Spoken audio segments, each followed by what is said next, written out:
students, I'm going to do a video overview of the week to give you, in addition to the agendas. I have Mushu, aka He/She, our class pet from last year, who is going to be joining us. So for those of you that remember him, here he is. So he's going to hang out here. I'll put him on the computer while I'm doing this.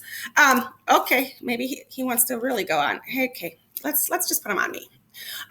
Okay, so just a couple of updates. In our class resources, we still have our link to our website. There is now our biology textbook. Our biology textbook is going to be fully digital.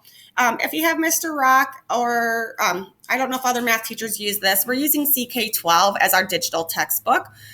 If you click on it, you can access it either digitally, or you can get a PDF of it, download it to your computer, and then you can always just use it offline. So if you have trouble with internet access, I would do that. So this is CJHS Biology.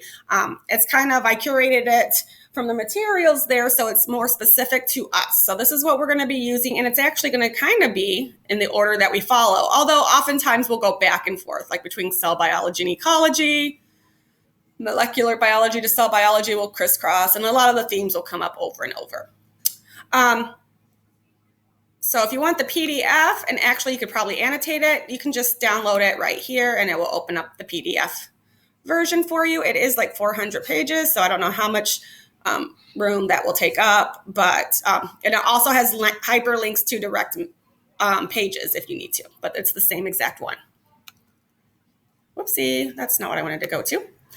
Okay, so there is our textbook. So when we do readings from here on out, oftentimes I'll put the links in the assignments, but you always have access to the textbook to go look up anything you need. Finding isopods at home, there's going to be a video. I'm going to be making it right after this on how to find isopods and take care of them at home. This week, this Friday's EduBlog will have you start researching isopods. And then next Friday's EduBlog assignment will have you guys actually doing an experiment and looking at the behavior of the isopods that you collect. You should aim for about 10 that you'll need to complete it, maybe a few extra in case something happens to one of them. If you can gather extra, though, I would love to have them in class, because I'm sure that there are some students, especially if you live in an apartment building and maybe don't have as much access to the outside, that may have a little bit of difficulty finding the isopods. So we are in week 3. Week 3, you just click on the agenda that you are, for the group that you are in, and it will kind of give you the breakdown of slides. Notice that all of our assignments, though, are all assignments. We're all doing the same thing this week. We don't have any separate hybrid versus virtual. How we do it might be a little different, though. That squirreling is a guinea pig, so just ignore it. The agendas, what differs with the agendas is what day. There's a couple of assignments, this Ed Puzzle and this Red Wiggler, that are going to rotate days for A day and B day, so that way we can do those in class. So that's pretty much the only difference, is which day they come on. I'll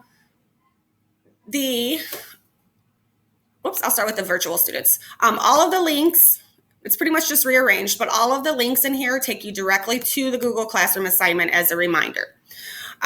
For the assignment where you have to take notes, okay, there's videos. Oh, yeah. Here's starting a notebook video that I have with setting up your notebook. It's also going to walk through how to put tabs in and table of contents. So you'll want to watch this before you take notes. Watch this first. There's also going to be one, it's processing still in YouTube. I don't think it's quite done yet. Let's see if it's done. But there's another one that's going to be me modeling taking notes. It's really messy. I tried to, note-taking challenge, or note-taking class. Note-taking. I don't know why it says 12, scientific method. We're going to put that in as well. It's kind of messy. I actually put my camera on a ring stand to try to do this at home and videotape it. I'm going to have to find something a little bit better to do with that. Let me go ahead and add that while we're talking, though, because that way I don't have to forget about it. So for the notes, you'll want to watch both videos before you get started, or at the very least, the one where it says starting your notebook.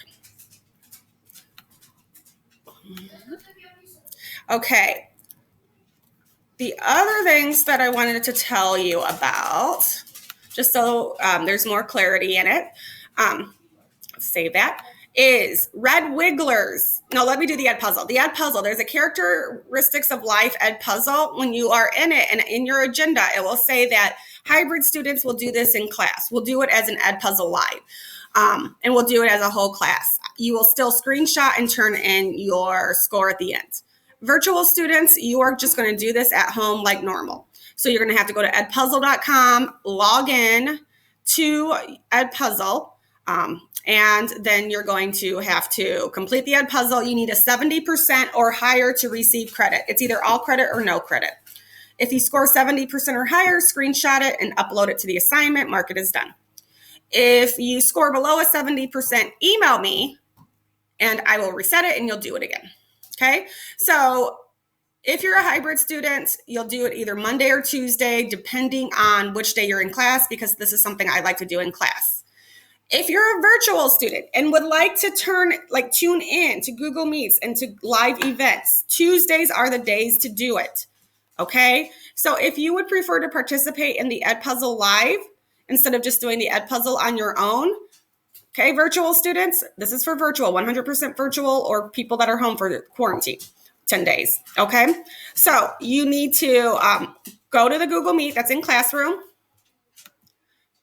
just the normal one we use like for Fridays, and click on it during third period, which begins at like 9:45. We'll start around 9:45. So I'm going to start live streaming third period classes on Tuesdays.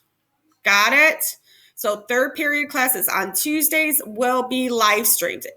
Even if you're in my first hour class, okay? Even if you're in my first hour class, I'd like to try just to live stream one class, and that would be third hour on Tuesdays. If you cannot make it because you have, and you want to, it's not required, it's optional, virtual kids.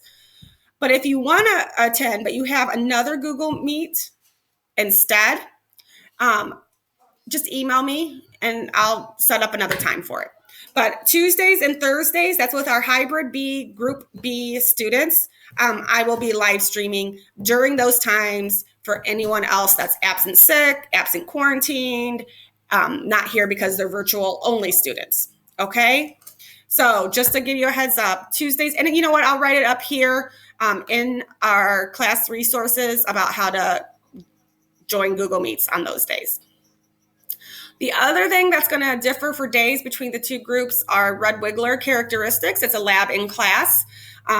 You will be looking at Red Wigglers in class and making observations and trying to determine if they are living or not living based on different criteria. If you are a virtual student, the assignment has plenty of websites embedded. We have a couple of YouTube videos that I've embedded. You will use that. If you would like to come on Thursday during 10 o'clock and watch the students as they're touching them and interacting, you are more than welcome. And I keep saying 10 o'clock, but let's call it the 9:45 is the actual start time. You may come to the Thursday Google Meet to observe and see the Red Wigglers up live and personal. Okay? Everyone this week will do graphing. It will be towards the end of the week, which hybrid students, whichever day you're not here, it's in your agenda. Virtual students, I have an agenda for you, but feel free to do it whenever. This is also going to go in science practices. There are 2 Ed Puzzles, okay? In the Ed Puzzles, one's graphing by hand and one's graphing for beginners or beginner's guide to graphing. For both of them, you'll watch it. You'll score 70% on the questions and submit them. Again, it's all or nothing. So I'll need 2 screenshots, 1 for each video. The other thing is as you're also watching it, I want you to take notes. So you have notes on how to graph. Okay. Whoopsie. Hello. You want to go say hi. So you have notes on how to graph in your notebook. So when you actually need to make a graph, you don't have to refer back to that video. Okay. He is very, very feisty right now. So hopefully these weekly announcements will also help. On Friday, our Science Friday is going to involve you beginning your research for your isopods. And then next Friday, we'll do an animal behavior lab. And then you guys are going to start setting up different ecosystems to research and observe for the next few weeks. Okay. So I will talk to you later. Email with questions. Okay.